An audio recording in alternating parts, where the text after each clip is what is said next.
Assalamualaikum warahmatullahi wabarakatuh. Selamat datang di Cara TV Channel. Setelah kita membahas mengenai clutch system ataupun sistem kopling, pada kesempatan kali ini saya akan membahas mengenai transmission system ataupun sistem transmisi.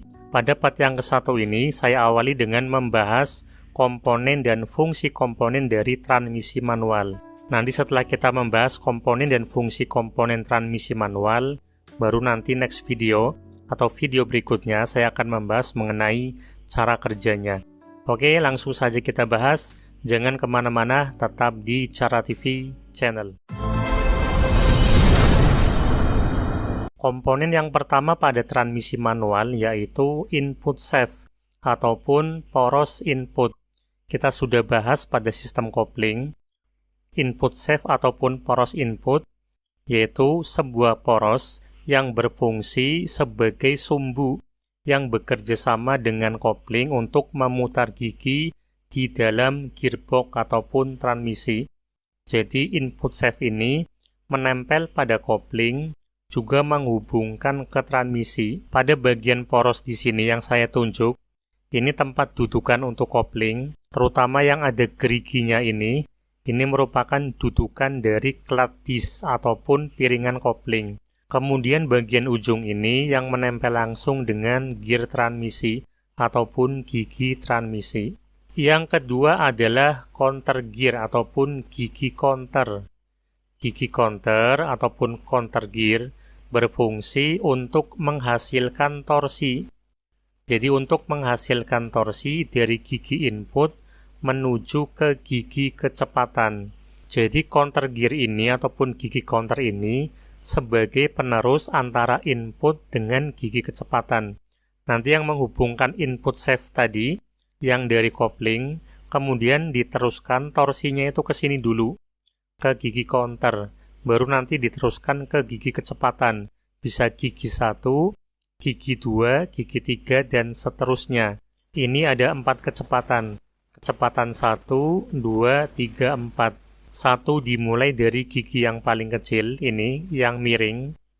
Kemudian yang 2 semakin besar, 3 semakin besar lagi, dan 4 semakin besar lagi.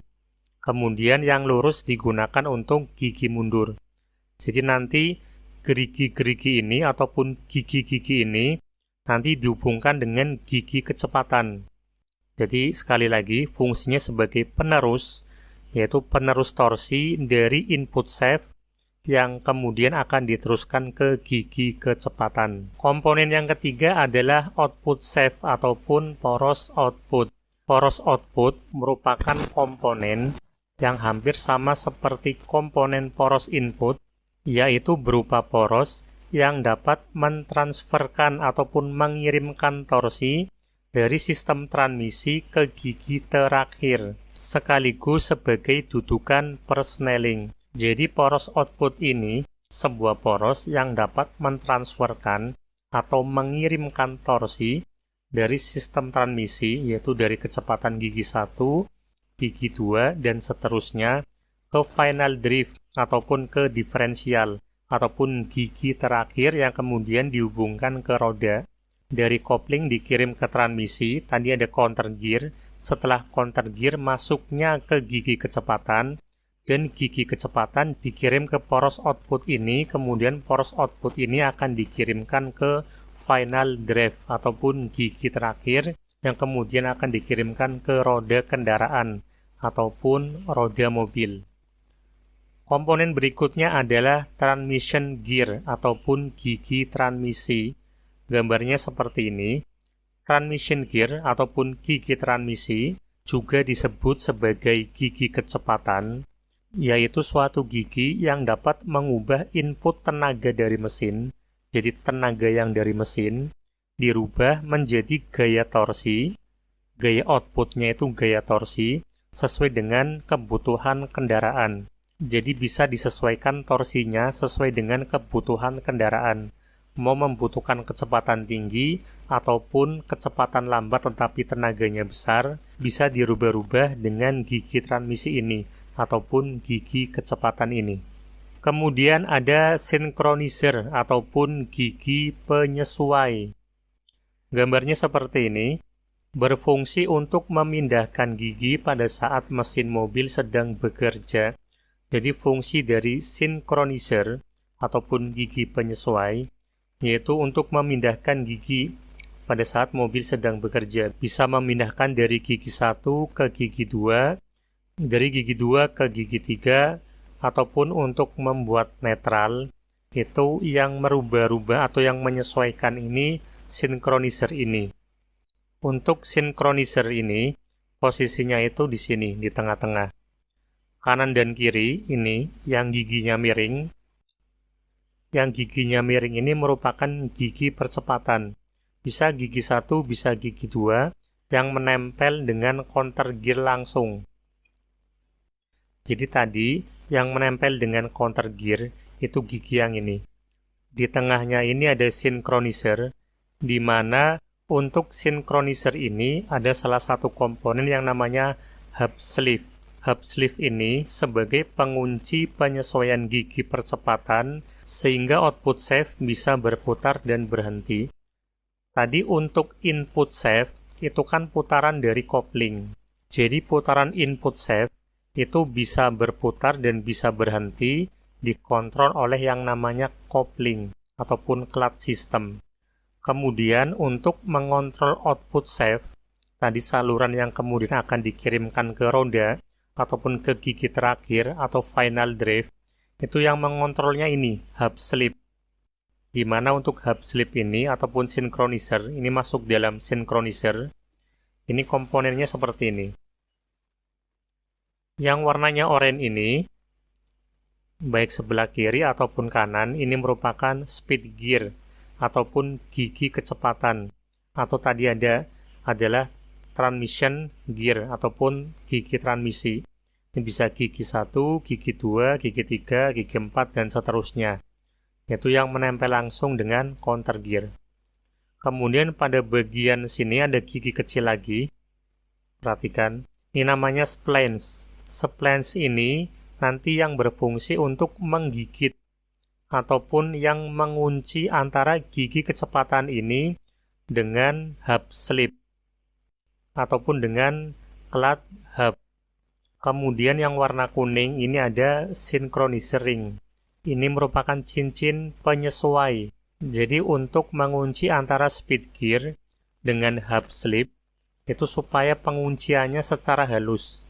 Jadi bisa menghubungkan antara poros output dengan gigi kecepatan secara halus. Kemudian yang mengunci antara gigi kecepatan dengan poros output, yaitu ada yang namanya hub sleeve. Hub sleeve ini bisa bergeser ke gigi 1 ataupun ke gigi 2, ataupun bisa bergeser ke gigi samping kiri ataupun samping kanan. Nanti hub sleeve ini yang bisa dikontrol, ataupun yang bisa digeser ke kiri ataupun ke kanan, ataupun menempel ke gigi 1, ataupun menempel ke gigi 2. Kemudian ada key spring ataupun pegas pengunci. Kemudian ada clutch hub, yaitu yang warna hijau ini. Ini yang menempel langsung dengan poros output. Kemudian ada slots di sini.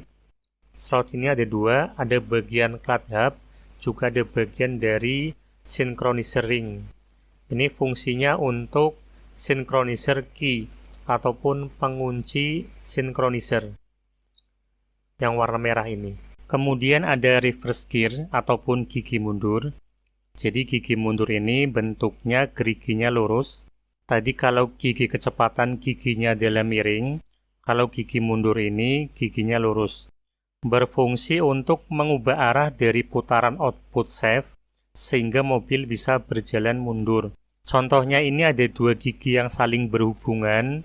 Ini ada gigi kecepatan outputnya, kemudian di sini ada inputnya. Yang warna hijau ini gigi mundur. Sebelum gigi mundur ini dihubungkan, pertama adalah arahnya adalah berlawanan jarum jam, kemudian outputnya adalah searah jarum jam.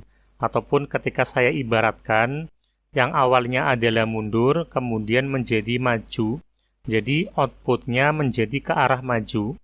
Kemudian ketika yang warna hijau ataupun gigi mundur ini dihubungkan, ini menjadi seperti ini. Jadi yang awalnya adalah berlawanan jarum jam, kemudian gigi mundurnya menjadi searah jarum jam dan outputnya menjadi berlawanan. Ataupun yang awalnya mundur, kemudian gigi mundurnya sebagai perantara, kemudian outputnya menjadi mundur. Jadi pertama adalah maju karena langsung bertemu, jadi mundur menjadi maju outputnya. Kemudian ketika gigi mundurnya dihubungkan, maka tidak langsung bertemu antara yang biru dengan yang merah. Atau yang awalnya yang biru dengan yang merah itu berlawanan, ketika dihubungkan atau diselipkan satu gigi yaitu gigi mundur, maka yang biru dengan yang merah menjadi searah. Yaitu ketika inputnya mundur, maka outputnya juga mundur. Itu penjelasan dari gigi mundur. Kemudian komponen berikutnya yaitu main bearing ataupun bantalan utama. Berfungsi untuk mengurangi gesekan yang terjadi antara permukaan komponen yang berputar di dalam sistem transmisi. Biasanya letaknya adalah di poros-poros, entah itu poros input ataupun poros output. Berikutnya ada shift fork ataupun garpu pemindah. Jadi garpu pemindah ini gambarnya seperti ini. Salah satu contoh dari garpu pemindah untuk transmisi manual yang berfungsi untuk memindahkan gigi pada sumbunya sehingga gigi akan mudah untuk dipasangkan atau dipindahkan. Nanti shift fork ini nanti yang berhubungan langsung dengan hub sleeve tadi. Jadi ini setengah lingkaran ini yang nempel langsung ke dalam hub sleeve. Jadi masuk ke hub sleeve bisa pindah ke kiri ataupun ke kanan atau menempelkan ke gigi 1 ataupun ke gigi 2, ke gigi 3 ataupun gigi 4, ke gigi 5 ataupun netral, dan sebagainya. Berikutnya ada shifting edge, yaitu tuas penghubung. Tuas penghubung ini berfungsi untuk menghubungkan antara tuas persneling dengan shift fork ataupun garpu pemindah tadi. Kemudian ada tuas pemindah ataupun persneling, yaitu gambarnya seperti ini, yang sering dilihat ketika kita masuk ke dalam mobil. Itu sebuah tuas untuk memungkinkan pengemudi dapat memindahkan gigi transmisi berdasarkan kondisi pengemudi. Jadi untuk memindahkan gigi 1 ke gigi 2, gigi 2 ke gigi 3, untuk menetralkan ataupun untuk memundurkan gigi, itu menggunakan tuas pemindah persneling ini. Komponen berikutnya ada clutch housing ataupun rumah kopling. Ini yang warna kuning, ini sebagai penutup komponen-komponen dari kopling. Jadi fungsinya sebagai pengikat atau pengumpul komponen-komponen kopling supaya tidak berantakan ketika berputar. Jadi ini yang nutupi kopling itu ini, clutch housing. Kemudian setelah clutch housing itu ada transmission case ataupun bak transmisi. Ini yang warna hijau. Tadi sebelah sini, sebelah kiri itu tadi ada rumah kopling, kemudian tengah-tengahnya ini ada transmission case ataupun bak transmisi. Bak transmisi ini sebagai dudukan bearing transmisi beserta dengan poros-porosnya. Selain itu bisa juga digunakan sebagai wadah untuk menyimpan oli transmisi pada mobil. Jadi sebagai penyimpan oli juga. Jadi ini selain wadah transmisi, ini juga sebagai wadah untuk oli transmisi. Kemudian ada extension housing ataupun bak pemanjang. Ini merupakan terusan dari bak transmisi. Tadi kalau bak transmisi ini yang warna hijau di tengah-tengah ini, kalau extension housing ataupun bak pemanjang ini, yaitu sebelah ujungnya lagi, yaitu yang paling belakang yang kemudian dihubungkan ke final drive ataupun ke diferensial, yaitu sebagai pelindung komponen output shaft yang kemungkinan keluar dari bak transmisi ataupun dari speedometer gear, yaitu sebagai tutup bagian belakang transmisi. Dan yang terakhir adalah speedometer gear, yaitu sebagai penggerak kabel untuk mengukur kecepatan mobil yang dikendarai. Demikian penjelasan mengenai transmisi manual untuk komponen dan fungsinya. Kemudian untuk cara kerjanya saya akan upload pada video setelah ini. Jangan lupa untuk subscribe, like, komen, dan klik loncengnya supaya mendapatkan notifikasi terbaru dari Cara TV. Terima kasih, semoga bermanfaat. Wassalamualaikum warahmatullahi wabarakatuh.